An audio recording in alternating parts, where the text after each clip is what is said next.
কি হচ্ছে রে ভাই? পাগলামির এই বিশ্বকাপে কি হয়ে যাচ্ছে? অস্ট্রেলিয়া, মাইটি অস্ট্রেলিয়া, তারা গ্রুপ পর্ব থেকে প্রায় বাদ।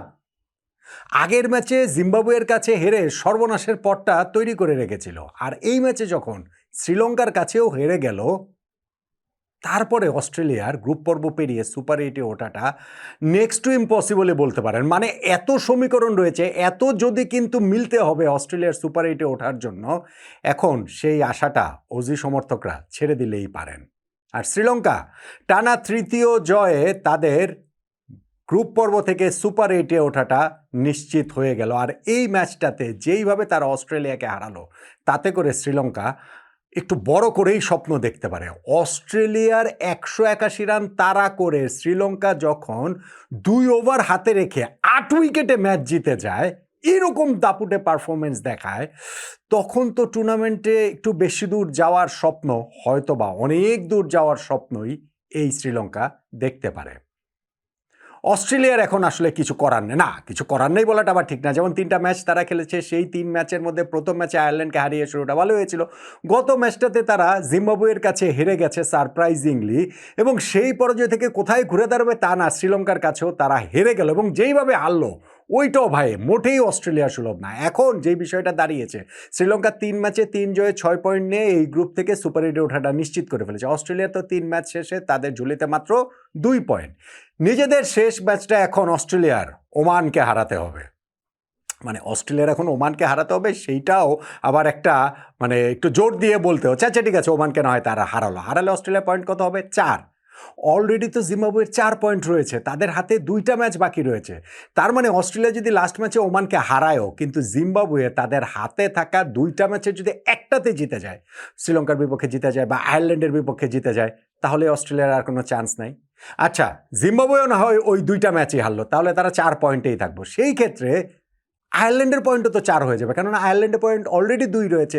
তারা যদি ওই জিম্বাবুয়ের 2টা হারতে হলে আয়ারল্যান্ড জিম্বাবুয়েকে হারাবে, ফলে আয়ারল্যান্ডের পয়েন্টও 4 হয়ে যাবে। শুধুমাত্র সেই ক্ষেত্রে অস্ট্রেলিয়া যদি নিজেদের শেষ ম্যাচে ওমানের বিপক্ষে জেতে, জিম্বাবুয়ে যদি নিজেদের 2টা ম্যাচই হেরে যায়, এবং আয়ারল্যান্ড অবভিয়াসলি সেক্ষেত্রে জিম্বাবুয়েকে হারাচ্ছে, তখন অস্ট্রেলিয়া, জিম্বাবুয়ে, আয়ারল্যান্ড এই 3টা দলের পয়েন্ট হবে সমান 4। নেট রান রেটে যদি অস্ট্রেলিয়া সুপার এইটে শ্রীলঙ্কার সঙ্গে হিসাবে যেতে পারে, এই সামান্য একটুখানি সম্ভাবনায় অস্ট্রেলিয়ার টুর্নামেন্টে টিকে থাকার ক্ষেত্রে রয়েছে। কিন্তু এমন কি হওয়ার কথা ছিল? ধরেন আপনি এই ম্যাচটাও যদি বিবেচনা করেন, এমন কি হওয়ার কথা ছিল?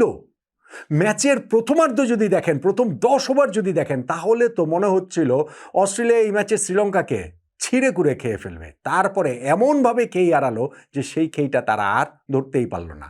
ধরেন শ্রীলঙ্কার ব্যাটিং ইনিংসের কথা যদি আমি বলি, যে অস্ট্রেলিয়ার 181 রান তারা করতে নেমে তারা শুরুতেই হারিয়ে ফেলেছে কুশল পেরেরার উইকেট, কিন্তু সেকেন্ড উইকেটের যে পার্টনারশিপ, 97 রানের যেই গুটিটা গড়ে তুলেছেন কুশল মেন্ডিস এবং পাথুম নিশাঙ্কা, সেইটাই কিন্তু শ্রীলঙ্কাকে জয়ের ভিত্তি টেনে দিয়েছে। পাওয়ার প্লেতে তারা 1 উইকেটে 61 রানে চলে গিয়েছিল, 10 ওভার শেষে 1 উইকেটে 93 রানে চলে গিয়েছিল, এবং আমি যেটা বলছিলাম যে 97 রানের যে জুটিটা তারা করে, তাতে করে 12 ওভার শেষ ইকুয়েশনটা এমন দাঁড়ায় যে শেষ 8 ওভারে 78 রান দরকার, হাতে 9 উইকেট রয়েছে। হ্যাঁ, টানা তৃতীয় ম্যাচে 50 করার পর কুশল মেন্ডিসকে মার্কাস স্টয়নিস আউট করলেন বটে, কিন্তু তাতেও শ্রীলঙ্কার এই জয় রথটা থামানো যায়নি। কেননা পাথম নিশাঙ্কা তো একপাশে ছিলেনই, তার সঙ্গে এসে রত্নায়কে যেভাবে যোগ দিয়েছেন, ধরেন 6 ওভারে দরকার 61 রান, ওইটা একটা টার্নিং পয়েন্টেরই তো আলোচনা। ওইটা বলতে পারেন যে ওই ওভারটা থেকে স্টয়নিসের 20টা রান তুলে নিয়েছে শ্রীলঙ্কা, ফলে 6 ওভারে 61 থেকে 5 ওভারে 41, ম্যাচ সেখানেই শেষ। পরে তো আর 2 ওভার কাজে আর লাগানোর প্রয়োজনই পড়ে নেই। পাথম নিশাঙ্কা ফ্যান্টাস্টিক একটা নক খেলেছেন, সেঞ্চুরি করেছেন। এইবার এই ওয়ার্ল্ড কাপের এটা প্রথম সেঞ্চুরি, শ্রীলঙ্কান হিসাবে টি-20 ওয়ার্ল্ড কাপের সেকেন্ড সেঞ্চুরি মাহেলা জয়বর্ধনের পর। ইনফ্যাক্ট আপনি যদি বলেন গত টি-20 ওয়ার্ল্ড কাপে 2024 সালে একটা সেঞ্চুরিও কিন্তু হয়নি, ফলে এক এডিশন পরে টি-20 ওয়ার্ল্ড কাপ আবার সেঞ্চুরি দেখলো।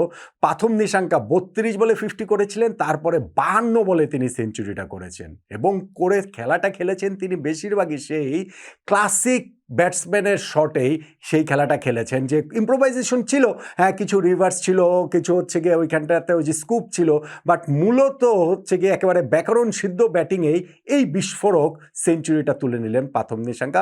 অস্ট্রেলিয়ার সামনে আসলে কোনো জবাবই ছিল না। এই যে ব্যাটিং ইনিংস দিয়ে শ্রীলঙ্কা অস্ট্রেলিয়াকে এভাবে ডোমিনেট করলো, 181 চেজ করে তারা ঘরের মাটিতে সবচেয়ে বেশি রান তারা করে জয় টি-20-তে। কিন্তু অস্ট্রেলিয়া তো আরও অনেক বড় টার্গেট দিতে পারতো না? অস্ট্রেলিয়া কোথায় ম্যাচটা হেরে গেছে জানেন? ধরেন তাদের ওপেনিং পার্টনারশিপে মিচ মার্শ তাদের ক্যাপ্টেন, এই ওয়ার্ল্ড কাপে ফার্স্ট খেলতে নেমেছেন, ইনজুরি জেরে ফেলে স্টিভেন স্মিথ অ্যাভেলেবেল ছিলেন, তাকেও যে জশ হ্যাজেলউডের জায়গায় আনা হয়েছে কিন্তু 11-এ রাখা হয়নি। কিন্তু মিচ মার্শের সঙ্গে ট্রাভিস হেডের যে ওপেনিং পার্টনারশিপ, সেই ওপেনিং পার্টনারশিপটা সেঞ্চুরি পেরিয়ে যায়। পাওয়ার প্লে 6 ওভারে তারা 70 রান তুলে ফেলে। এর মধ্যে পাওয়ার প্লে লাস্ট ওভারে পাথিরানাকে মিচ মার্শ হচ্ছে গিয়ে টানা 5টা 4 মারেন এবং যেটা বলছিলাম যে 9th ওভারেই তারা সেঞ্চুরি পেরিয়ে যায় ওপেনিং পার্টনারশিপে। এইখান থেকে একটা দলের রান মাত্র 181 হয় কিভাবে? হ্যাঁ, সেই পার্টনারশিপটা ব্রেক হয়েছে যখন ট্রাভিস হেড কে আউট করে দিলেন। 29 বলে 56 রান করেছেন তিনি, হেমন্ত আউট করলেন। এরপরে হচ্ছে গিয়ে ক্যামেরন গ্রিনের উইকেটটা গেলো। তাও তো ভাই 10 ওভার শেষে তাদের স্কোর ছিল 110, 2 উইকেটে। শ্রীলঙ্কা সেইখান থেকে প্রথম 10 ওভারে অস্ট্রেলিয়া সেইখান থেকে মানে শ্রীলঙ্কার কামব্যাকটা হয়েছে। অস্ট্রেলিয়া প্রথম 10 ওভারে তুলেছে 110 রান, পরের 10 ওভারে তুলেছে মাত্র 71 রান। শেষ 5 ওভারে 6 উইকেট নিয়ে তারা ঢুকেও তুলেছে মাত্র 30 রান। শেষ 2 ওভারে তারা তুলেছে মাত্র 6 রান, 4 উইকেট হাতে নিয়েও। ফলে এই জায়গাটাতেই অস্ট্রেলিয়া পুরোপুরি এলোমেলো হয়ে গেছে। হ্যাঁ, ওপেনিং পার্টনারশিপটা ব্রেক হয়েছে, আউট হয়ে গেলেন ট্রাভিস হেড, ক্যামেরন গ্রিনও আউট হলেন।